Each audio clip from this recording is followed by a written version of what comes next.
გაინტერესებთ როგორია 21 საუკუნის ჟღერადობა და რას ნიშნავს მომენტ მუსიკა. როგორ ჩაანაცვლა ტონალურმა და ატონალურმა ბგერებმა ბახის ჰარმონია და როგორ ჟღერს კლასიკური მუსიკა არაკლასიკური წესებით. გადაცემის მეორე ნაწილში გვიანი შუადღის მსმენელი მოწყენილი და გარიყული აღარ იქნება, ის შეიძლება იყოს მხოლოდ გაკვირვებული. რამდენიმე წუთში მუსიკა, რომელიც პირდაპირ ეთერში თქვენს თვალწინ დაიბადება. პლეიტისტ ანასტასია გუნიას და დათუ ევგენიძის შესრულებით.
ძალიან დიდი მადლობა. პირდაბრჩენილი ეს მუსიკა, რომელიც მაყურებლის წინაშე იბადება, ნამდვილად საოცრებაა და დროა მუსიკალური პერფორმანსის შემდეგ ჩვენი სტუმარი გავაცნოთ მაყურებელს უკეთ, რა თქმა უნდა. ტასო გეგია, პლეიტისტი და ჩემთვის პირადად ამ ინსტრუმენტს ყველაზე ზღაპრული ხმა აქვს მართლა თუ რამეს და ვიღაცას აჯადოებს ალბათ ამ ინსტრუმენტს პირველს გამოსდის ეს ყველაფერი. ძალიან დიდი მადლობა თქვენ ამისთვის, რომ ესე დაიწყო ჩვენი გადაცემის ეს ნაწილი. ჩვენმა სტუმარმა გადაწყვიტა რომ ორკესტრის ნაწილი არ ყოფილიყო, ესე ვთქვათ და დამოუკიდებელი საინტერესო გზა აერჩია, ხო? ეს გზა ჩვენ ძალიან გვაინტერესებს, იმიტომ რომ რეალურად შეიძლება ესე ვთქვათ, რომ საზღვარგარეთ უფრო კარგად იცნობენ, ხო? თქვენ შემოქმედება შეიძლება მუსიკოსები ყოველ შემთხვევაში. რაღაც ვიწრო წრე ეს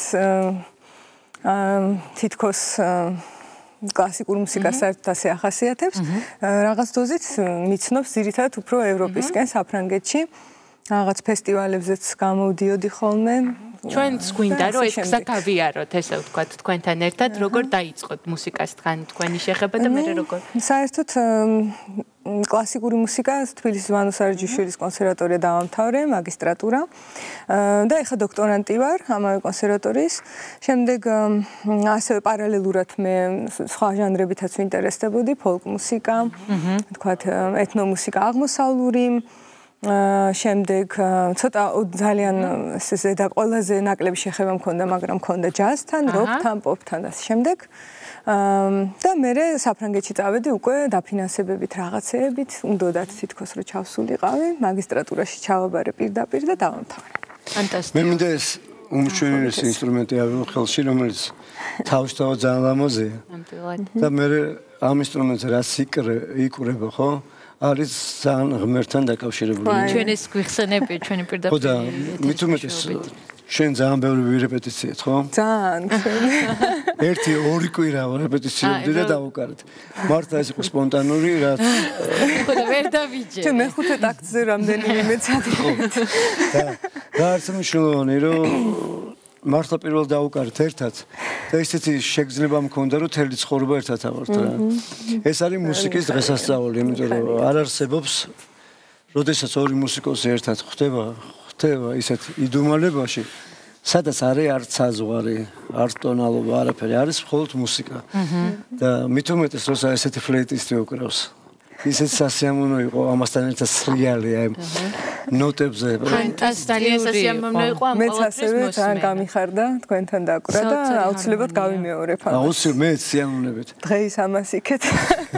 ასო, ხო, აბაბთანეთ. რაზე მინდა ვილაპარაკო რომ მე ჩემთვის ძალიან მნიშვნელოვანია რომ ადამიანი არ ჩერდება ერთ გზაზე, რომელიც აკეთებს პერფორმანსებს, ეძებს ახალ გზებს, იმიტომ რომ მუსიკა ხო ძიების სფეროა.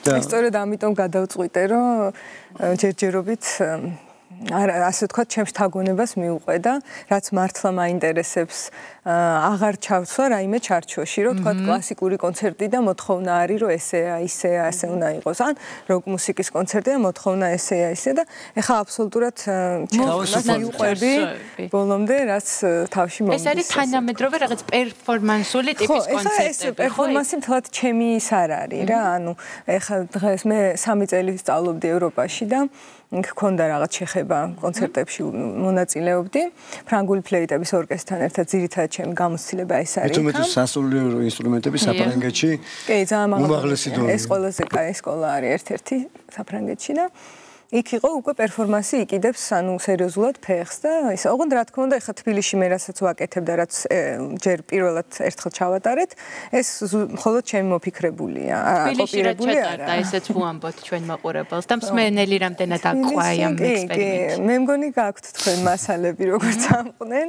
რა თქმა უნდა წარმოუდგენელი შედეგი იყო მე მაინც არ ველოდი იმიტომ რომ აბსოლუტურად ახალი ხილია ანუ კლასიკური მუსიკის და ასევე თავისუფალი იმპროვიზაციის საფუძველზე, ასე ვთქვათ, გავაკეთე სოლო პერფორმანსი. სადაც მონაწილეობა მიიღო მაყურებელმა.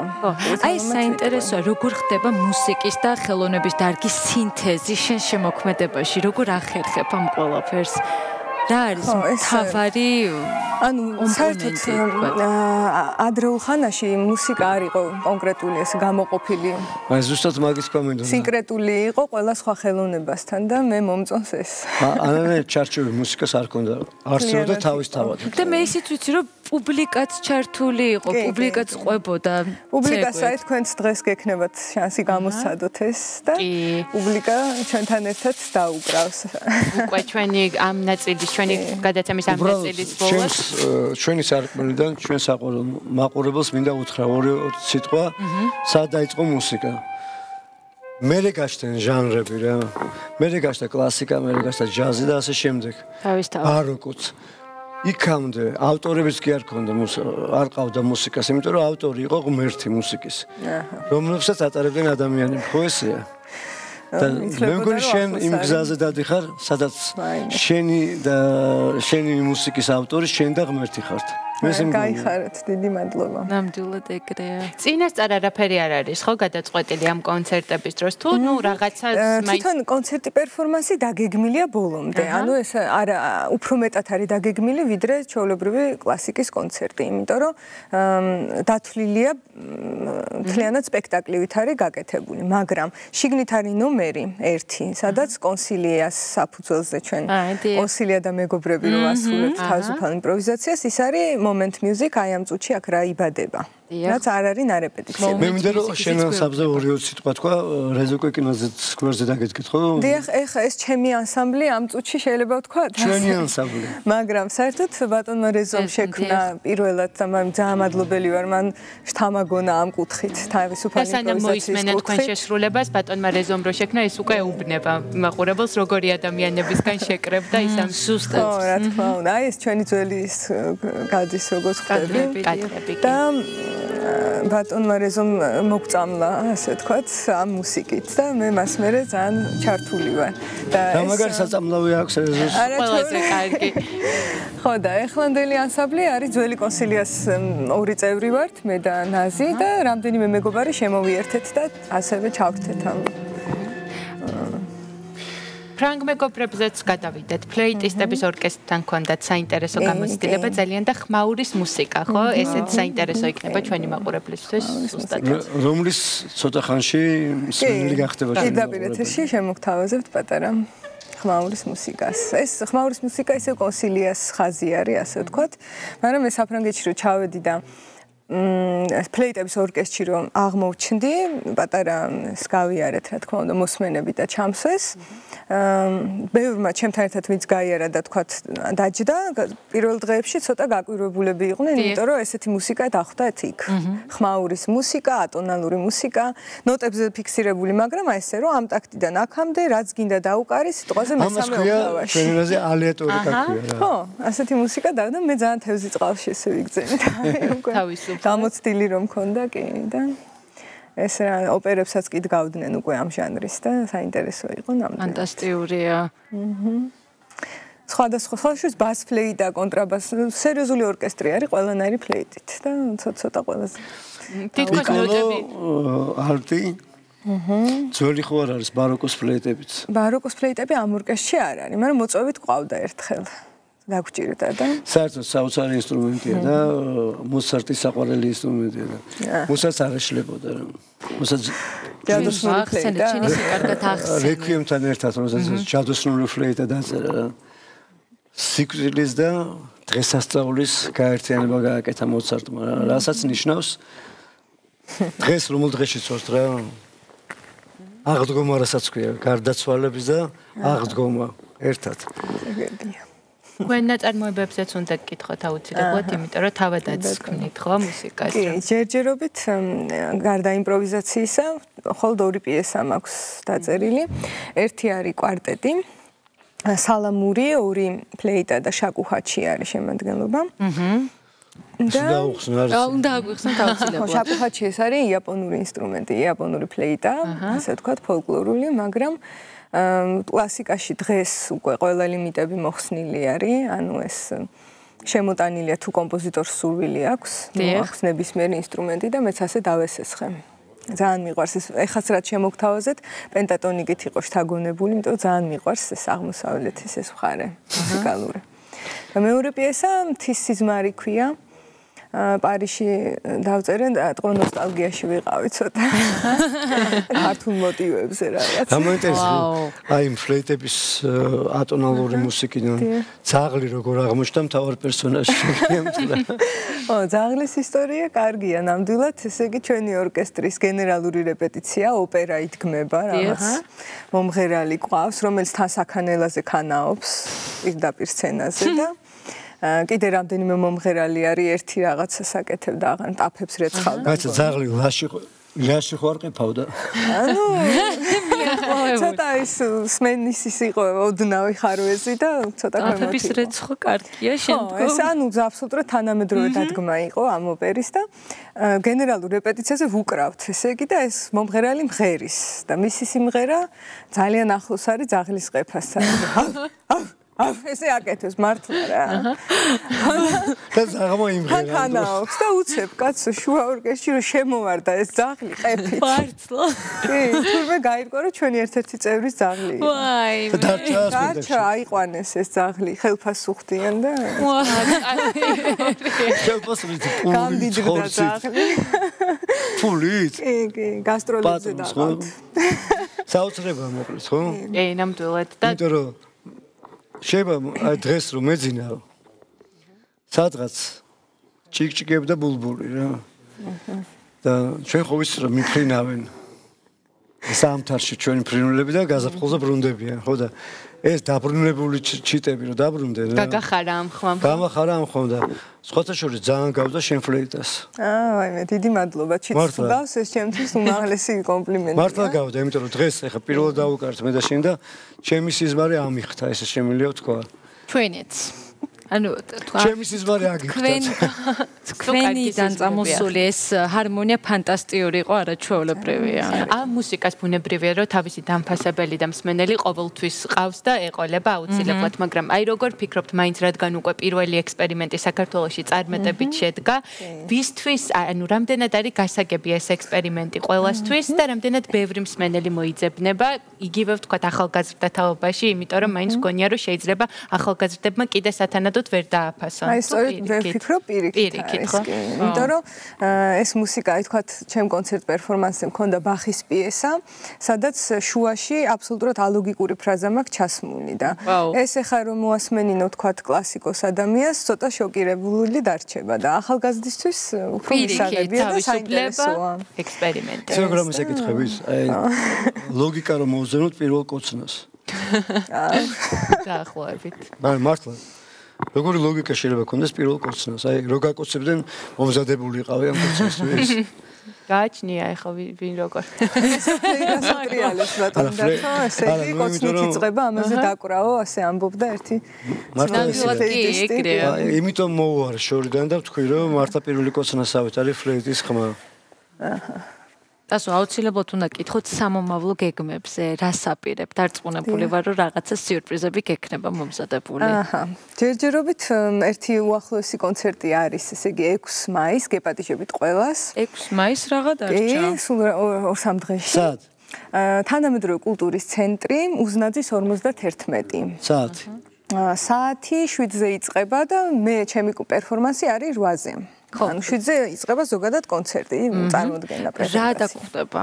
დაგხვდებათ პირველ ნაწილში მარგო კორაბლევას სახელობის თეატრის პერფორმანსი, არაჩვეულებრივი და მეორე ნაწილში კონცერტი პერფორმანსი ჩემი. ამისთვის უკვე შეგიძლიათ მოემზადოთ, მაგრამ შემდეგ მაისის ბოლოს და ივნისში, ან ივნისის დასაწყისში იქნება კონცერტი პერფორმანსი სრული სახით. ანუ ეს იყო, ასე ვთქვათ, პატარა ვერსია ჯერ მისი და ეხლა სრული იქნება, უფრო მეტი თეატრალიზება. დასწრება თავისუფალი იქნება 6-ში? კი, საერთოდ ჯერჯერობით ვცდილობ, რომ ძალიან ბევრს ვლაპარაკობ და ცოტას უკრავთ.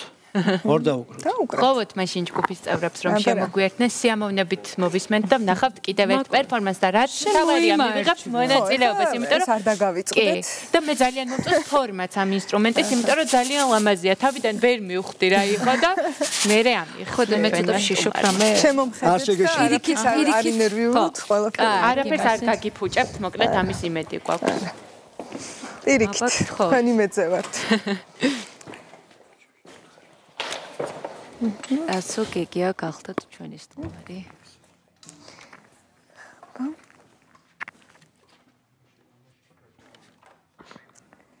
ესე იგი ანსამბლი კონსილია და მეგობრები.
ძალიან უცხო და ემოციური იქნებოდა ეს ყველაფერი მოსასმენად ჩვენი მაყურებლებისთვისაც სიტყვით ალბათ ამის განმარტების თხოვნა ძალიან არასწორი იქნება, იმიტომ რომ ყველაფერს გიხსნის თვითონ ეს მუსიკა, ხო? ძალიან დიდი მადლობა რომ შემოგვიერთდით და ესე დასრულდა ჩვენი გადაცემის ეს ნაწილი. დანარჩენ სიამოვნებას უკვე კონცერტზე მიიღებს მაყურებელი და ეს ნამდვილად საჩუქარია, იმიტომ რომ დასწრება არის აბსოლუტურად უფასო, ხო? 6 მაისს იქნება.